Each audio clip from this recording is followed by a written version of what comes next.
Bom dia, prezados alunos. Nós vamos iniciar então a semana 2 do PET 2. E essa semana, aprofundando um pouco mais e ampliando a pergunta o que é o ser humano, a temática envolve a linguagem. Nós vamos ver sobre filosofia da linguagem. Então, a linguagem é um elemento importantíssimo na vida humana, para até mesmo nos identificarmos como humanos, mas nós vamos ver que linguagem não é apenas emitir sons, né? Tem todo um aspecto cultural. Dentro da filosofia nós temos um elemento importantíssimo, uma área que estuda essa questão da linguagem, que é a filosofia da linguagem, né? Ela estuda a essência, a natureza dos fenômenos linguísticos, os fenômenos, enquanto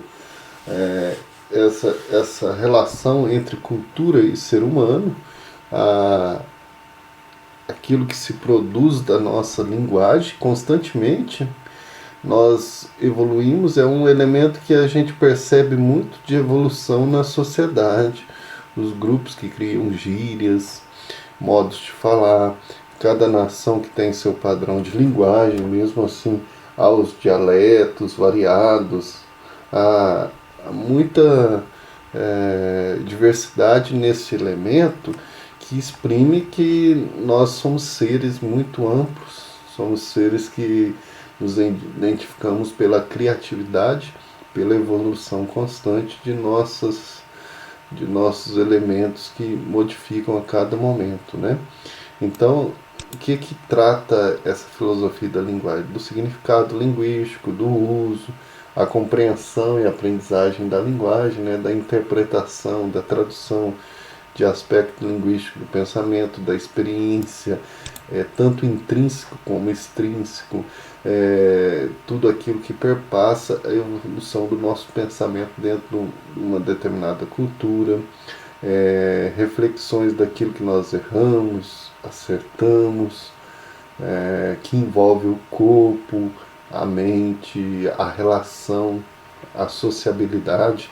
Então a linguagem é um elemento assim essencial para pensarmos o que significa o ser humano, né? Por que a linguagem interessa então a filosofia, já que a gente poderia estudar ela em linguística, estudar a língua portuguesa no nosso caso, ou em qualquer outra disciplina, ou até na própria sociologia. Nós temos duas grandes correntes do pensamento que estudam a linguagem, né? São os filósofos da linguagem, os formais, que tentam, mediante a formalização, né, reconstruir as linguagens científicas, ou seja, a lógica da física quântica é um dos exemplos mais fascinantes, né? A lógica também, enquanto determinante daquilo que é o raciocínio mais válido, né? Então, esse tipo, essa corrente filosófica tenta formalizar, até mesmo identificar elementos mais padronizados para uma cultura. Aí nós temos tanto Wittgenstein como variados outros filósofos que contemplam nesta área. E tem aqueles filósofos da linguagem ordinária, né, que procuram, através da análise dos usos correntes, mostrar a riqueza e variedade da linguagem, mas também mostrar como alguns problemas típicos da filosofia podem ter origem em maus entendidos linguísticos. E aqui nós temos também o segundo Wittgenstein, lembrando que Wittgenstein ele divide em dois, né? E vários outros também que apontam nesse sentido esse estudo de identificar até mesmo aquilo que seriam erros constantes ou até mesmo atribuições que sejam identitários de um lugar, de uma cultura, né? Mas o importante é a gente perceber que a linguagem, ela interessa a filosofia por causa do elemento intrínseco que faz parte do ser humano, que ele se identifica então como ser humano, porque a linguagem não é só o emitir som, ela está relacionada diretamente com a cultura, com a evolução da sociabilidade, né? Então a linguagem ela é importantíssima. No começo aqui do nosso PET, nós vemos que nós temos alguns conceitos que é bom a gente só pontuá-los para a gente perceber quando se fala dessas, principalmente a semântica linguística, sempre vão aparecer em textos filosóficos aí, né? Quando nós falamos de semântica, é o estudo, é aquilo que significa a palavra, né? Qual que é o significado de uma palavra? Porque quando nós temos uma palavra, nós queremos saber o que ela significa. Agora, na construção de uma frase, onde que ela se encaixa, qual que é, a classificação dela como palavra, aí nós estamos falando de sintaxe, ou sintaxe, como alguns costumam dizer. Então, a semântica desta palavra, ou a semântica desse texto, a semântica até mesmo dessa frase, né? O significado dela. O que significa, qual o sentido, ou o sinônimo, ou aquilo que representa, né? A linguística, então, é essa área de estudo mais científico para identificar a linguagem como algo natural do ser humano, um fenômeno, né, do ser humano que tenta identificar qual que é a origem desse fenômeno, que identifica, que nos torna humanos também, né? Uma tal cultura, por que eles falam mais introspectivo, a tal cultura, todos esses elementos que perpassam. A Libras, que é a língua brasileira de sinais, que oficialmente é a segunda língua, né? Nós temos o português e temos a Libra. Então a Libra não é simplesmente gestos representativos de pessoas que não conseguem ouvir, né? Ou têm dificuldade de ouvir e fazem aqueles gestos, mas são gestos que têm uma estrutura linguística. Então ela é sim uma língua, e que é muito, não só oficialmente a segunda língua para nós aqui no Brasil, mas ela representa também uma mudança hoje do modo de vermos essas pessoas, de nos relacionarmos com uma linguagem que não seja apenas, apesar que no senso comum muitas vezes a gente faz gestos que nós mesmos criamos, né? Mas a própria Libras tem a sua estrutura também, né?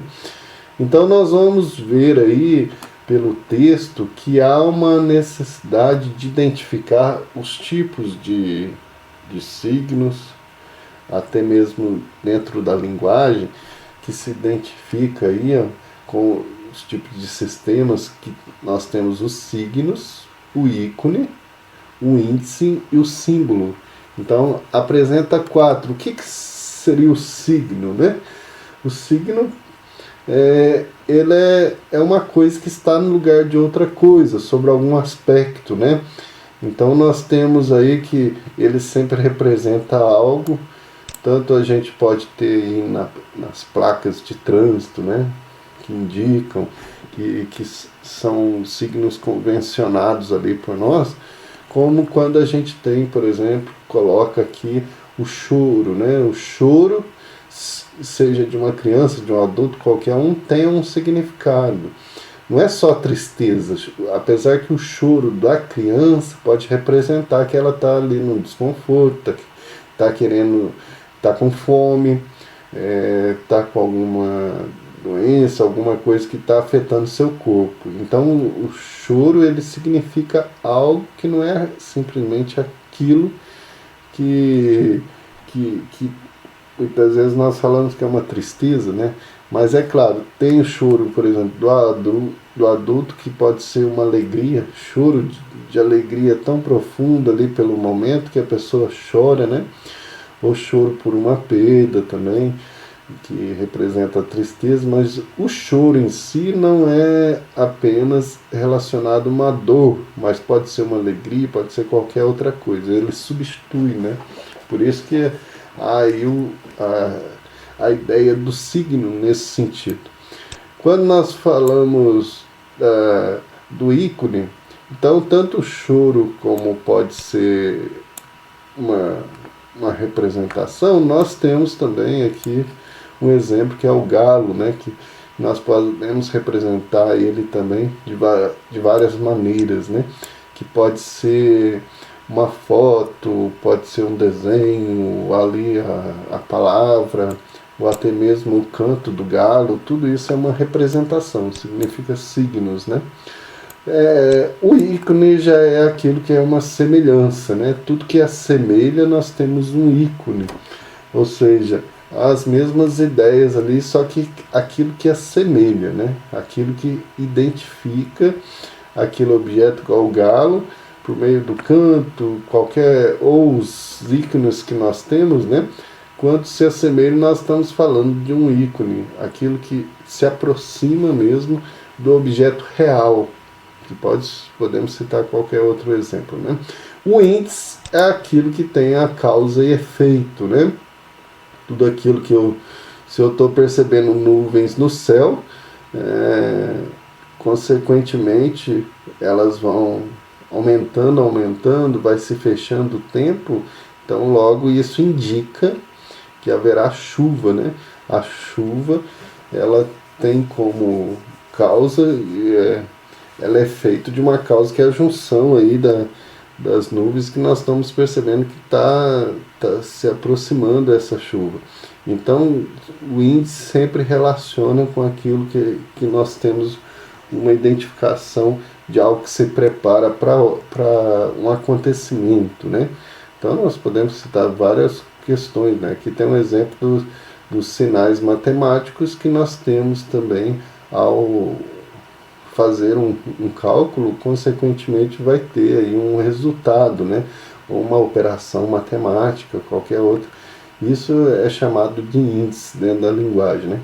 E nós temos o símbolo.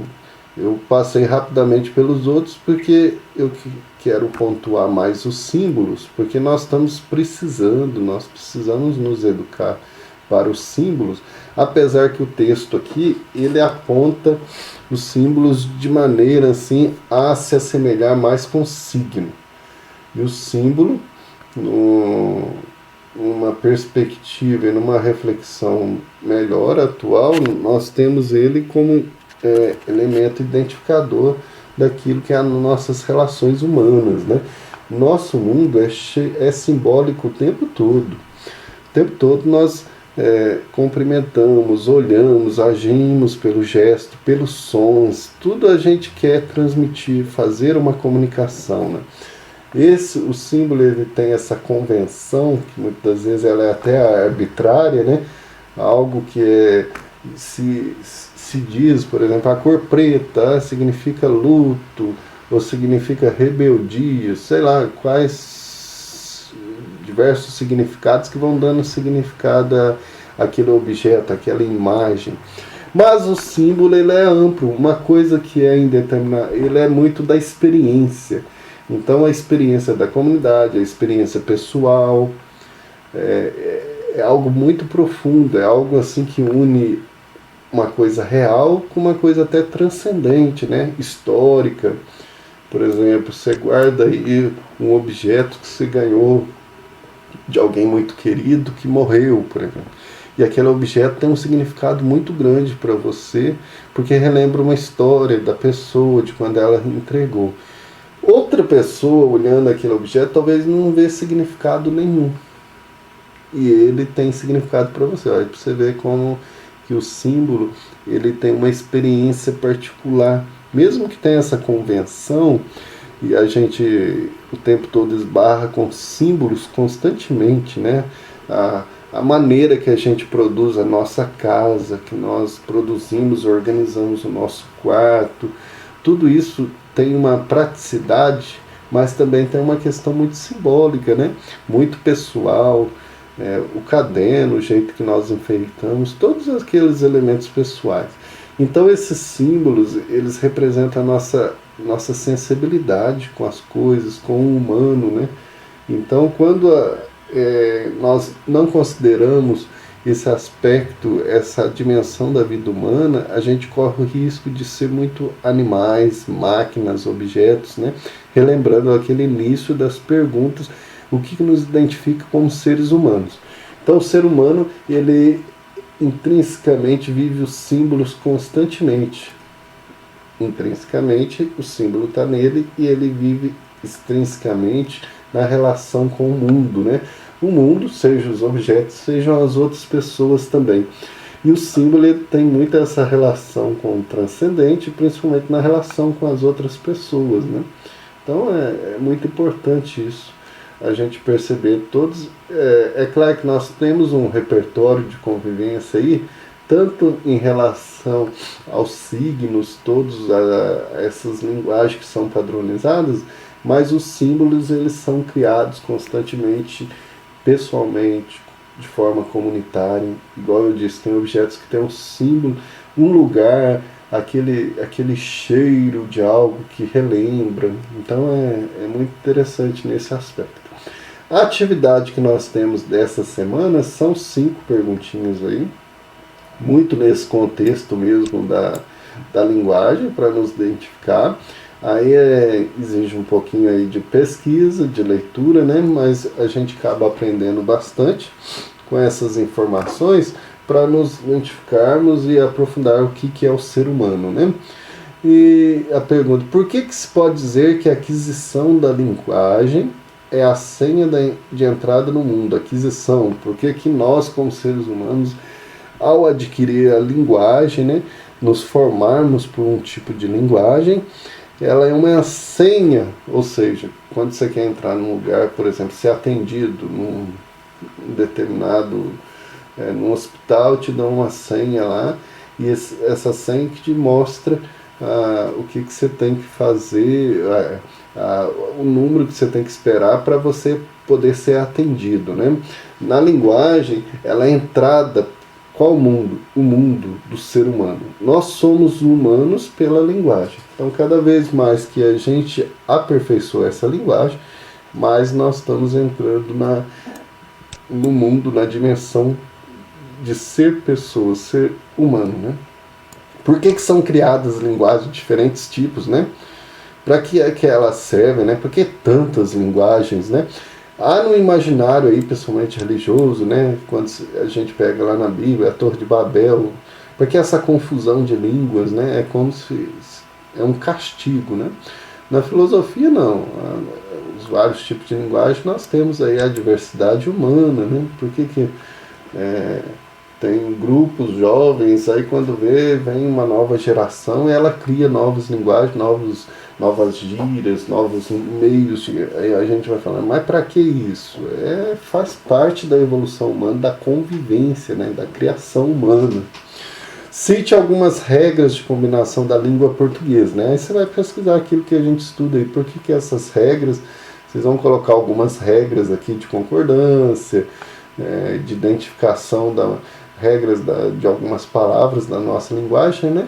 Para a gente citar a importância delas na linguagem nossa, principalmente no português, né? Qual que é a relação entre as regras de uso de uma língua e a cultura na qual ela é usada? Por que tem essas regras? Essa pergunta aqui lembrando, qual que é a relação entre você ter essas regras e quando você olha no dia a dia, as pessoas falam muitas coisas erradas, que a gente costuma dizer, né? Elas não seguem padrões. Mas o que tem de relação com as regras que se criam? Então, por que criou essas regras para as pessoas não poderem falar, para serem mais cultas? O que tem a ver a relação da cultura, né? Ou seja, do ambiente onde essas pessoas convivem e vivem e se relacionam com as regras de uso da linguagem que nós temos, no caso o português, né? O que tem a ver uma coisa com a outra? Relacionar não é explicar uma e outra não, o que tem a ver uma com a outra. E depois vocês vão pesquisar os 5 parâmetros da Libra e mostrar as diferenças, semelhanças aí, o que tem a ver a língua portuguesa e a Libra, né? Então é para a gente pesquisar um pouquinho sobre a Libra. Aí a gente termina essa semana 2, aprofundando um pouco mais, vendo um pouco mais de outras dimensões do que é o ser humano nesse aspecto da linguagem, né? Aí a gente aguarda aí, vocês podem A gente pede para fazer no caderno, né, copiando as perguntas, respondendo. Depois vocês podem me enviar lá no WhatsApp ou pelo e-mail. Então um abraço a todos, até a nossa próxima aula.